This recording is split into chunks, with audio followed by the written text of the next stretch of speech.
ტელერადიო კომპანია Georgian Times-ი წარმოგიდგენთ.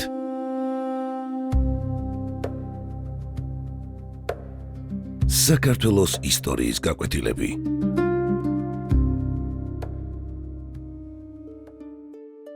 დავით მეოთხე აღმაშენებელი.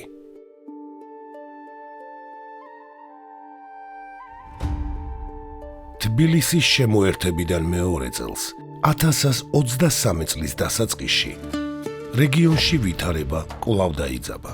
თურქ-სელჩუკთა სულთანი მაჰმუდი დიდი არმიით შირვანში შეიჭრა. ელვისებური სისწრაფით დაიკავა სატახტო ქალაქი შამახია და ტყვედ ჩაიგდო შირვანის მმართველი მანუჩარ მესამე. რადგან შირვანი იმ პერიოდში საქართველოს მფარველობის ქვეშ მყოფი ყმადნაფიცი ქვეყანა იყო, მასზე თავდასხმა პირდაპირ საქართველოსთან ომის გამოცხადებას ნიშნავდა. შამახიის აღების შემდეგ სულთანმა დავით საგანგებო ელჩის მეშვეობით დამამცირებელი შინაარსის წერილი გაუგზავნა, რომლის შინაარსიც შემდეგი იყო.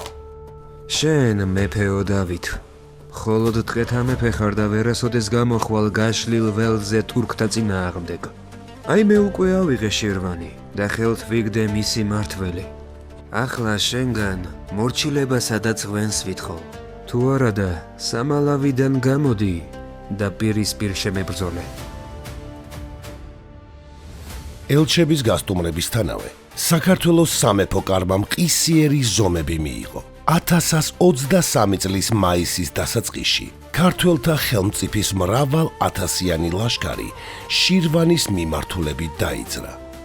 როგორც აღმოჩნდა, სულთანი მაჰმუდი საქართველოს ასეთ სწრაფ მოქმედებას არ მოელოდა. წერილში გამოცხადებული ღია დაპირისპირების ნაცვლად მან ქალაქში გამაგრება არჩია. ქართველებმა შამახიას ალყა შემოარტყეს და ქალაქის გარშემო თხრილები გაავლეს. სულთნის სიცოცხლე და მისი იმპერიული ავტორიტეტი უდიდესი საფრთხის წინაშე აღმოჩნდა. მის დასახსნელად რანის ათაბაგის ლაშქარი დაიძრა. თუმცა ქართველებმა ისინი ქალაქის მისადგომებთანვე სასტიკად დაამარცხეს.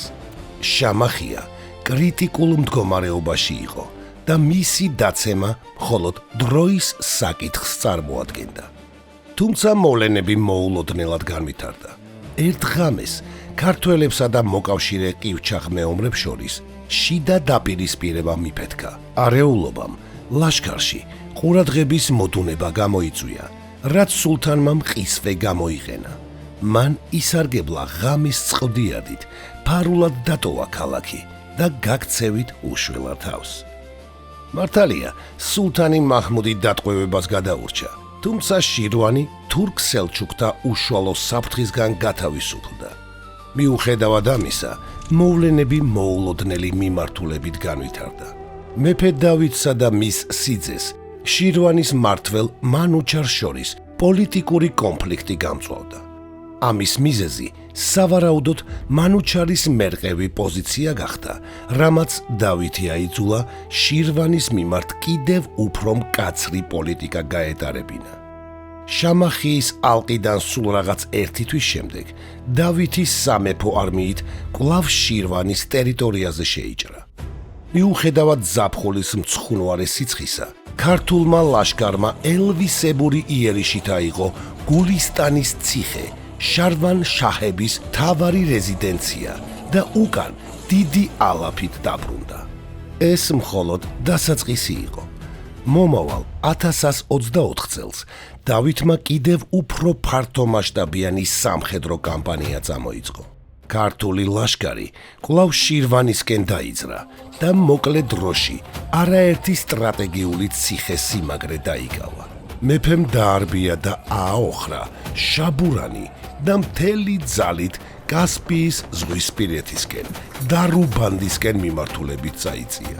დარუბანდის მმართველი დავითს ლექთა და სხვა ჩრდილოკავკასიური ტომების გაერთიანებული ძალით დაუხვდა, თუმცა ქართველებმა მოწინააღმდეგე პირველსავე შეტაკებაში სასტიკად დაამარცხეს. აპრილის თვეში სამეფო არმია დარუბანს მიადგა და იქ თავიანთი გავლენა დაამყარეს. კავკასია უძველესი დროიდან მნიშვნელოვანი გზაჯვარედინია, რომელიც ჩრდილოეთსა და სამხრეთს, აღმოსავლეთსა და დასავლეთს აკავშირებს. რეგიონს სამი მთავარი გასასვლელი აქვს. დასავლეთში აფხაზეთისა და ნიკოფსიის მიმართულებით, ცენტრში დარიალის ხეობით, ხოლო აღმოსავლეთში კასპიის სანაპიროზე მდებარე დარუბანდის კარიბჭით.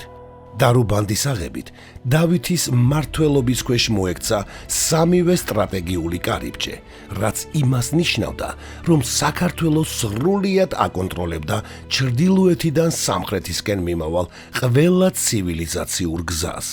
შირვანის კამპანიის დროს დავითმა ყოველ აღებულ პუნქტში კახელი და ჰერი მეომრებისაგან შემდგარი გარნიზონები ჩააყენა და იქ საკუთარი მოხელეები დანიშნა.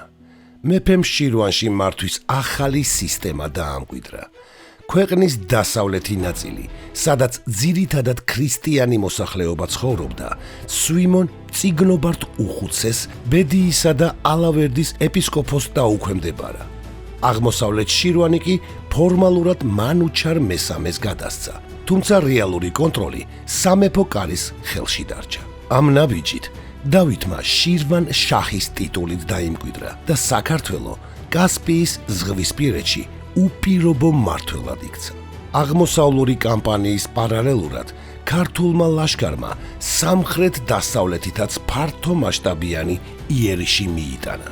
დიდგორის ბრძოლის შემდეგ მოპოვებული უპირატესობით საქართველო მეზობელი სომხეთის ტერიტორიების სელჩუკი დამპყრობლებისგან გათავისუფლება დაიწყო. გარდა იმისა, რომ სომხები ქრისტიანები იყვნენ და ქართველთა ბუნებრივ მოკავშირეებად მიიჩნეოდნენ, სამხრეთის მიმართულება ქვეყნის ეკონომიკური კეთილდღეობისთვისაც მნიშვნელოვანი იყო.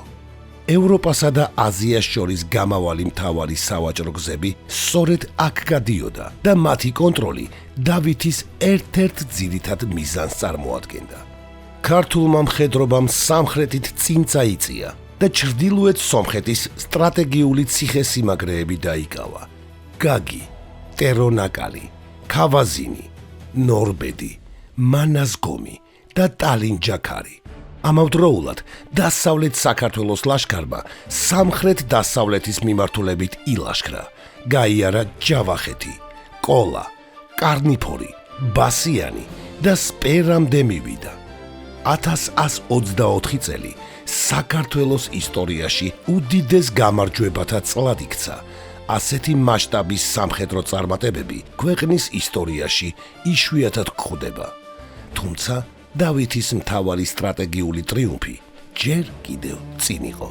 რეგიონში არსებობდა ქუთაისზე ან თბილისზე გაცილებით მნიშვნელოვანი, მდიდარი და დიდი ქალაქი, სომხეთის სამეფოს ყოფილი დედაქალაქი, რომელიც მალე საქართველოს საზღვრებში უნდა მოქცეულიყო.